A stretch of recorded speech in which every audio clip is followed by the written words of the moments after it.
જય જવાન જય કિસાન. તો ખેડૂત મિત્રો, આપણે તમને થોડીક એક માહિતી આપશું ફુવારા વિશે. તો જુઓ, આ ગોળ ચકેડી ફુવારો છે જે આટલામાં ને આટલામાં ફરે, કારણ કે પહેલાંની જો નોઝલ દૂર પડે ને તો અહીં શેઢામાંથી આવ્યું હોય તો આ ખાઈમાં પાણી મળી રહેવામાં પાણી ઓછું મળે, શેઢે પૂરતું મળતું નથી. ઓલું ફુવારો શેઠું હોય ને તો નથી મળતું. જુઓ, આ ચકડી ફુવારું છે તો અહીં કને પાણી શેઢે મળી છે. અમે પહેલાંનું પાણી પડે દૂર એટલે આટલી પણ એનું પાણી આવતું નથી. આવતું થોડુંક શેઠું પાણી નાખે તો શેઢે અમે જો હરાહર લગાવેલા છે ખેડૂત મિત્રે.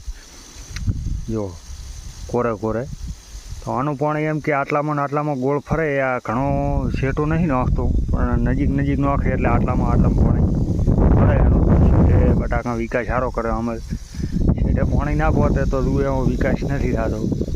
તો તમારે જો શેઠે પાણી ના પહોંચતું હોય તો આમાં ફુવારા લગાવી દેવા તો શેઠે પાણી પહોંચી જાય.